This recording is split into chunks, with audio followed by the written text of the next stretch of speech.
Hey everybody, it's Dan, your friendly fishmonger at dansfish.com, and it's a pretty rainy day here at Dan's Fish, and we have a metal roof up there, so it's going to be a little noisy, but I want to give you a tour and show you some amazing new fish. This is kind of a what you see is what you get type thing, so let's start with the first one.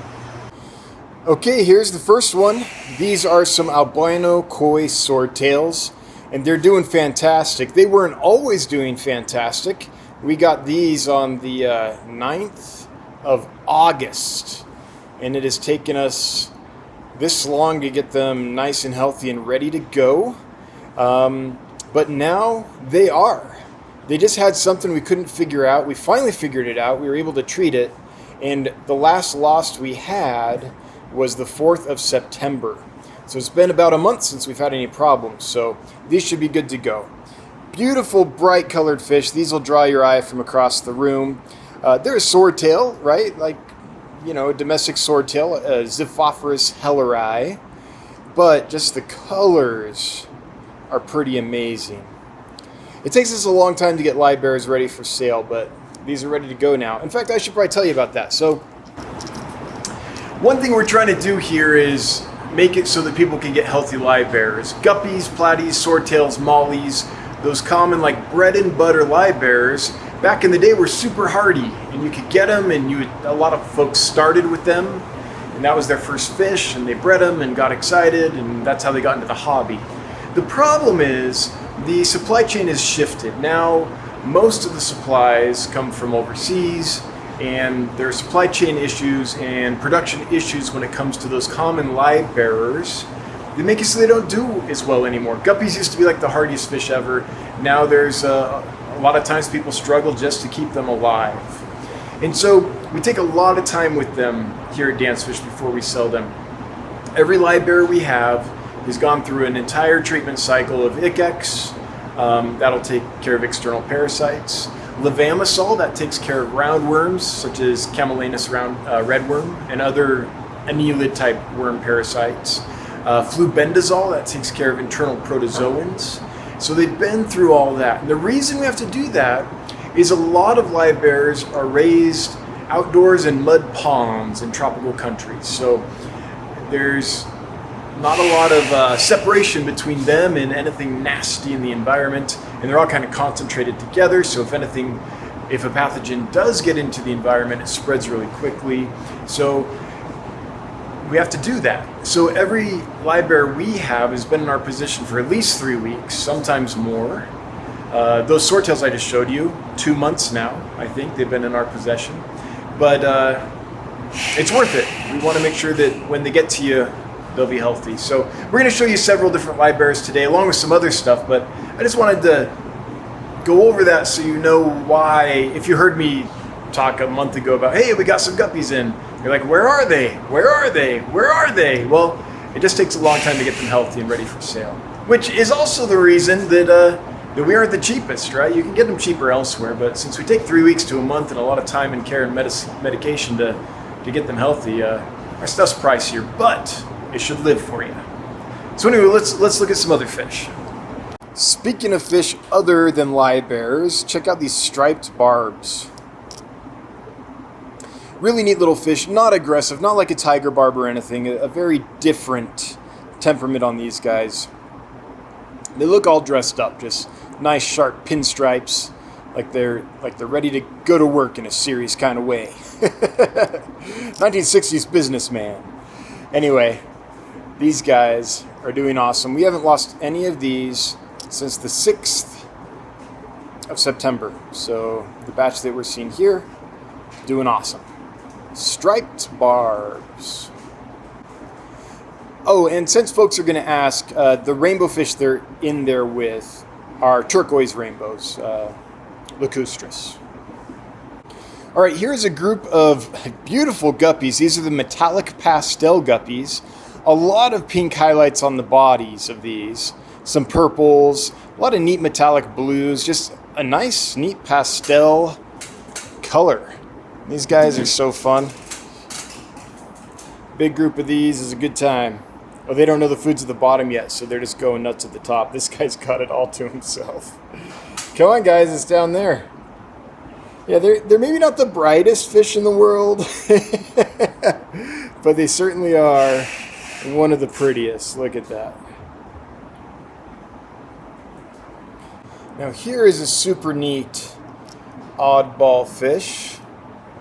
This is, we're calling them, I think, the emerald pike gourami, but basically they're closely related to like the peppermint gourami. And these look like, for all the world, like a pike, right? Long, slender predator, ambush predator. They're not. What they are is they're a gourami that has adapted to become an ambush predator. So they become long and thin, and they have a massive mouth, and they will dart forward and snatch up little fish. So, you know, you think of gouramis, you don't think of this at all, but it's a really, really neat, I don't know, oddball gourami, if you will.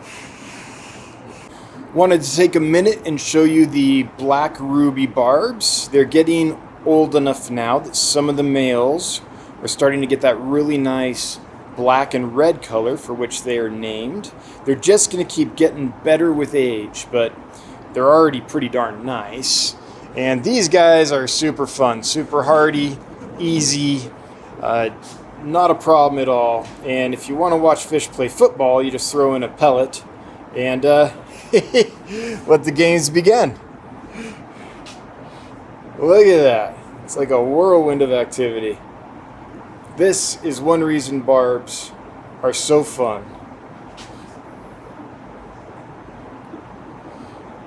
Look at that craziness. Isn't that nuts? I didn't go in slow one more time just because, I mean, it's so crazy. It looks like a weather pattern.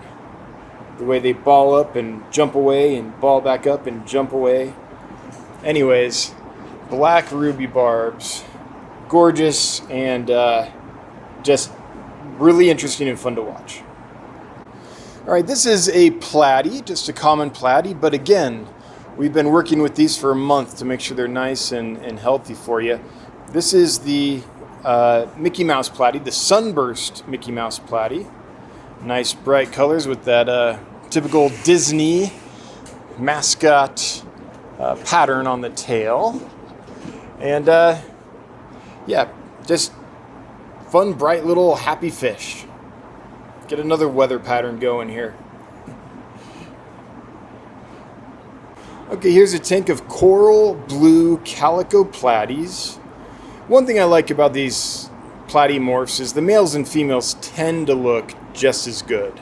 They're each really colorful. There are some exceptions. Bleeding hearts, the females aren't quite as pretty, but in these and many of the others, they certainly are. All right, let's see if we can get a weather pattern going here.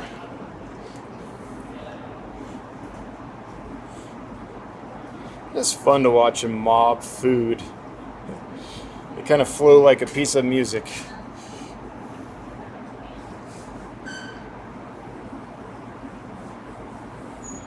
That's a pretty fish, though. That iridescent blue with the spots and then the red on the tail and kind of on the other underside of the body on the back half. Really pretty. Wow, look at that. That's the place to be back there. Woo! Look at all them fish. Talk about a mob. By the way, the only reason we can keep so many fish in a single tank is we do a lot of water changes. Way more water changes than your average fish facility. So that's how we keep up with that. Anyway, those are the blue coral calico platies. What you see is what you get.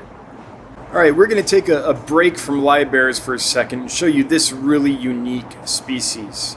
This is basically Taiwan's version of a Hillstream loach. This is the Taiwan Zacco pachycephalus. Like, I don't know, is that pachyderm? Like elephant nose, face? Like, I don't know why they call it that. But the thing about these is they're very active and they have this really neat, I don't know if it shows up on camera, but it's this gold or copper iridescent area on the dorsal surface in front of and behind the dorsal fin. And I don't know if it's going to show off in the camera at this angle, but it reminds me of what a green lizard tetra looks like when it's fully colored in and ready to go, that nice iridescent streak up top. Let's get a weather pattern going if we can. They might be too freaked out because of the camera. Hillstream loaches, or Hillstream hill trouts, that's what I'm trying to say, can be a little touchy with strangers and cameras. We got something going on. Maybe if I go to the top more, we can get a sense of that iridescent stripe. No, I don't see the camera picking it up. But anyway, basically a hill trout, if you will, from Taiwan. So I want to take a moment and acknowledge that I know live bearers are not everyone's cup of tea, and this is going to be a live bearer heavy video. So, I understand if you have to check out, but we are going to show you some cool non-live bearer stuff too, like we've been doing. So, might be worth staying tuned. Just saying. Just saying. All right, pineapple swordtails, a favorite, a perennial favorite, I suppose you could say. Old-time favorite. Because of those amazing colors. Look at him, that's just a bright, cheery fish. Let's get him some food here, just because it makes it more fun. And there we go. And we're off to the races. Speaking of a race, here's one going on right here. I guess the bad thing is they immediately push it up next to the rim, so it's a little harder to see it. Anyway, nice bright colored swordtail. I guess I should mention, this is a swordtail that I don't know if it's because they're still young. I haven't had this strain very long, but the males aren't developing a super long sword. Like, look at this guy. See that? Here he comes again, I think. Let's get him, this guy right here.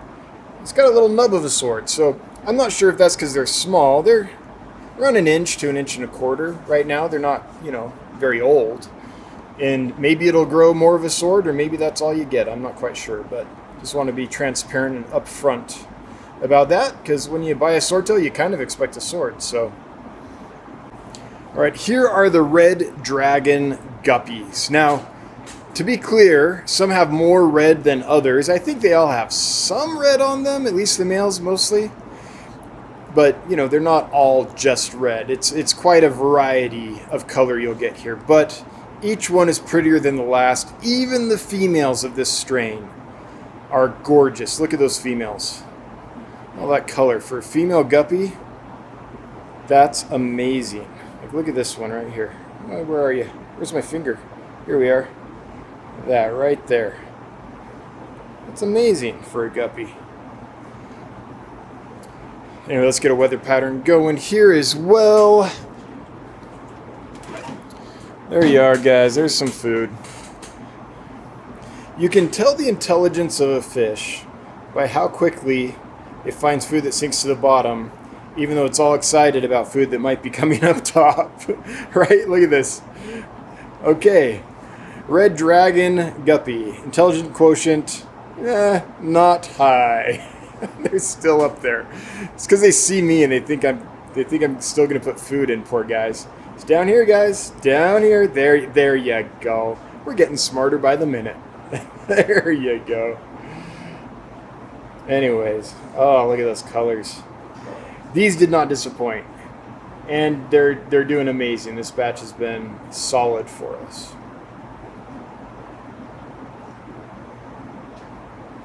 Still a few dum-dums up top, but most of us have found the food, so that's good. All right, on to the next one. Well, it's still raining outside. Sounds like rain on a metal roof. Oh wait, it is rain on a metal roof.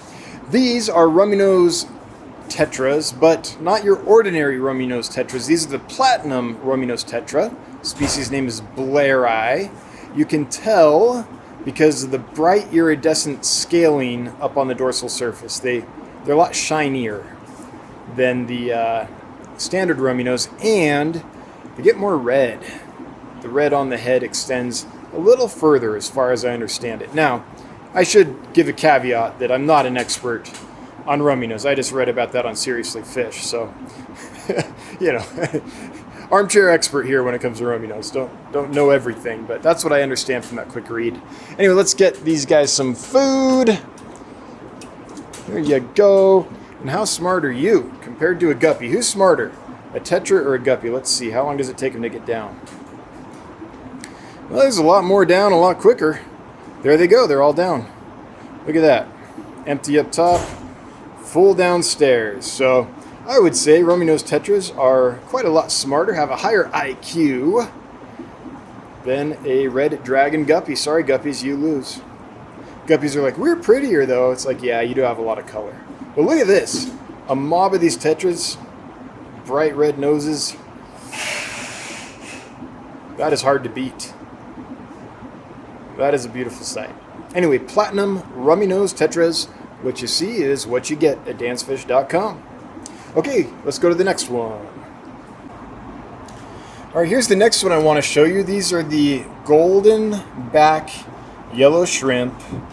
They're absolutely stunning. They're already having lots of babies. You can see the second generation down here. Already decent size even.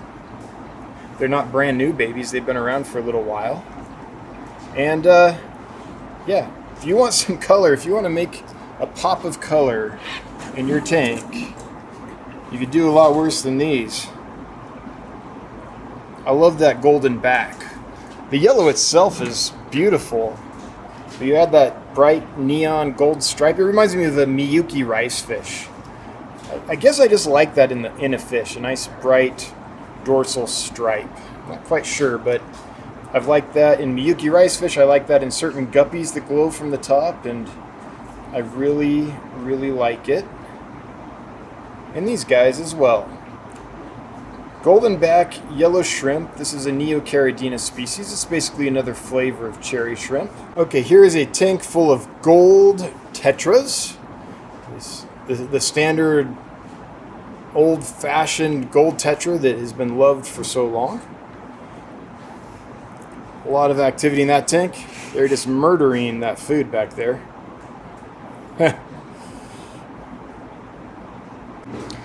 Here's another very rare fish. This is from Taiwan. This is Candidia barbata, which is like a shiner, if you will. They call it the horse mouth or horse face or something like that. Not sure why, but they do. And let's get them some food, so they'll come up front right under the light for a minute.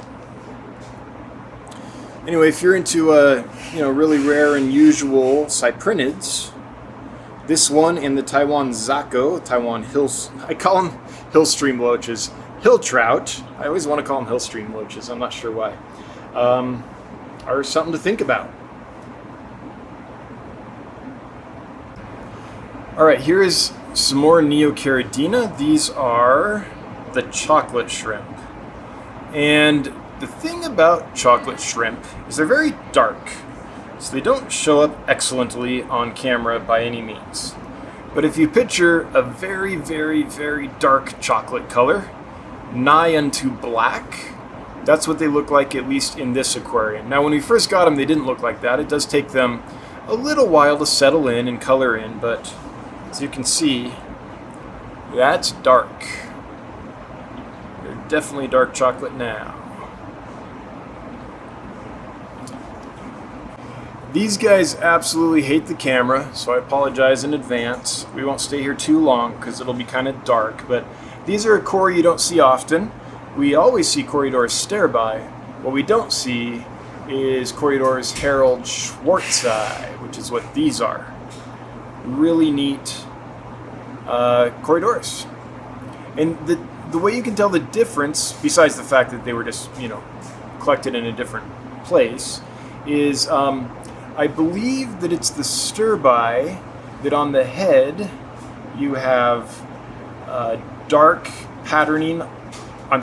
light patterning on a dark base, and on the Herald Schwartzi that you have the opposite. And I can't remember for sure which is which, but I know one has dark patterns on a light base and one has light patterns on a dark base. I believe this is the one that has the light base with the dark pattern, but it could be flip-flopped.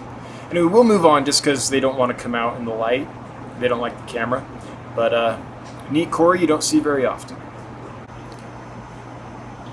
Alright, here's a really neat snail. It's called the Devil's Spike, probably because of that flame type tip. Kind of an orangish fading to white tip on the end of the cone. Neat snail. Alright, golden platies. These were raised in aquariums, which is great because then you don't have a lot of the problems you can have when fish are raised in, mud ponds. Neat platies. Some of them have high fins, not all of them, just a few, but it's in there. The genes are in there. Let's get a little food in there for them. There you go, guys. Let's see what your intelligence quotient is. Let's see here. Not super high, but higher than the guppies.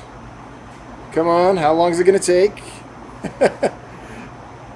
Well, the Tetras definitely beat them, but they're getting it. They're getting it quicker than guppies. So I would say this platy's a little smarter than a red dragon guppy. Sorry, guppies, you're just dumb. Pretty though. Good thing you are. We still like you anyway, because you're so pretty. Anyways, look at this. Speaking of pretty, look at that ball of fire.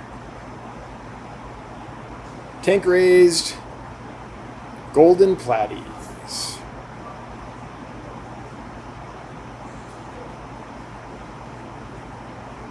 That's pretty fish.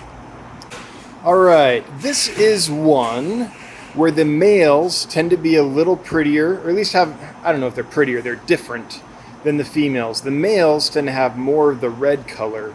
The females tend to be more of that a lighter color. I don't know what it is, a cream maybe? Pastel cream. Anyway, this is the Bleeding Heart Platy, and this batch looks excellent. I've had these before and they were so muddy and not pretty and disappointing, but this batch, not at all. These guys look great. Again, this is what you see is what you get, so if you were to order these from dansfish.com, we would literally be pulling the fish out of this aquarium. It would be these fish. Alright, here is the pumpkin spice shrimp. Basically, a super orange shrimp. They remind me kind of the peel of a blood orange. They're orange, but they're a deep orange. These are doing awesome. They're having babies. If you look like right down here, you can see some of the first batches of babies growing up. And just doing great for us. So they're a cherry shrimp type, a Neocaridina type. Very orange though. And this strain appears to be pretty well set. It's fairly new to us, but the babies that we can see look to be right. They look to be a nice orange color. Here's a good look right down here. See all those babies? Now they're not going to be as colorful as the adults yet, but the color coming in is right. So I think we're good. I think they're going to be great. Pumpkin spice shrimp. By the way, I should mention here that a name like pumpkin spice, I know it sounds totally fake, and it is. It's just a common name, but I didn't come up with it. Not my fault. I didn't come up with that, or Bleeding Heart, or Mickey Mouse Platy, or this one, Tequila Sunrise Guppy. Didn't come up with any of those. So, is it totally fake? Yes. Is it my fault? No. This industry likes to name things in funny ways. Here's the Tequila Sunrise. Oh, I forgot their food. Let me go get that. Okay, got a little food here for them. This is one of my favorite guppies and has been for a long time, for many years, just because of how bright they are. It's absolutely stunningly colored, super bright and cheery and happy. I tend to like fish that make me happy, and looking at these just makes me feel happy. And been a rock solid batch. I'm looking at the notes here, and they have not had any losses since the 5th of September. So it's been a month. See if we can That's an absolute mob of tequila sunrise guppies right there. But this is what I mean. So these came in probably on the 5th, and we lost 3 that day, or maybe they came in the 4th and we lost 3. The day they came in or the day after, we lost a few. And since then, we haven't lost any. And like I was saying about our protocol, we do all this. They went through ICX, and then they went through levamisole, ICX, and flubendazole. That's what the L means, the ICX, and the F. And we probably didn't need to put these through that, but you don't ever really know. So we err on the side of caution and do that. Look at them playing football. Or is it rugby? I don't know. Maybe it's more rugby. Anyway, tequila sunrise guppies. Absolutely stunning. Bright and cheery, and you can't go wrong with these. So this guppy is a bit of a catch-22. It was sold to us as a red guppy, but we didn't want to sell it as a red guppy because even though it has like a red-orange tail, we figured if you bought a red guppy, you would think the whole guppy was pretty much red. Or more red than that, more uniform red than that. So we're like, okay, we'll call them red mutt guppies.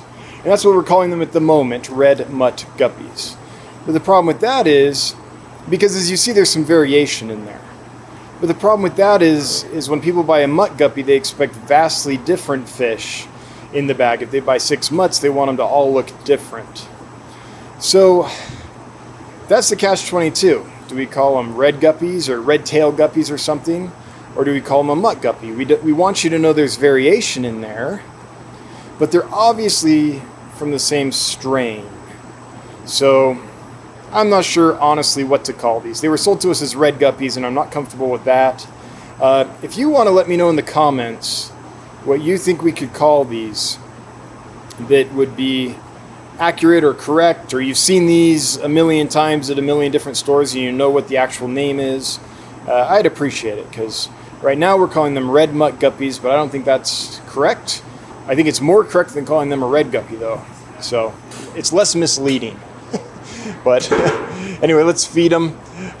I'd like to be not misleading at all, but I'm not quite sure in this case what to do. All right, let's get to that food, guys, shall we? And they're really pretty. They have like a metallic light blue back on the body, and they have that red or bright orange tail. Short tail, which I kind of like. They're going to be able to swim well their whole lives. Their tails aren't going to get crazy. So pretty fish, just not quite sure what to call it. So let us know. Help me out here. All right, moving on. Okay, another good-looking fish. This is they call this the Marlboro Red. That's so hard for me to say. It's that old cigarette brand. The red that used to be on that old cigarette box. Marlboro. The Marlboro Man. I can't even say it. Anyways, they're similar to the Sunburst Mickey Mouse Platy, but without the Mickey Mouse pattern on the tail. Kind of a cream with a nice red back half. Marlboro Red. I cannot say that. Marlboro. Ugh, what a name. Anyways, Cancer Stick Red. That's what these are. These are Cancer Stick Red.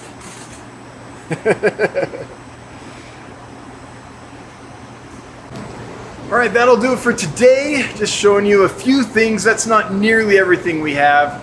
We've got, well, let me show you. We've got a lot of aquariums here, just full of fish. So that's just a little taste, but it's taking me so long to get pictures of all the new fish up on the website that I thought I'd show you a quick what you see is what you get kind of video. So if you do want to order something, you at least have a sense of what it looks like. So hey, we do a live stream every Wednesday, 7 p.m. Mountain Time. That's 9 Eastern. For anyone that would like to know more, we talk fish. You can ask questions about fish, fish keeping, aquariums, setting up fish rooms, breeding fish, shipping fish, any of that kind of stuff. And we can just geek out on fish together. So should be a good time. Anyway, hope you have a good one. Until next time, bye-bye.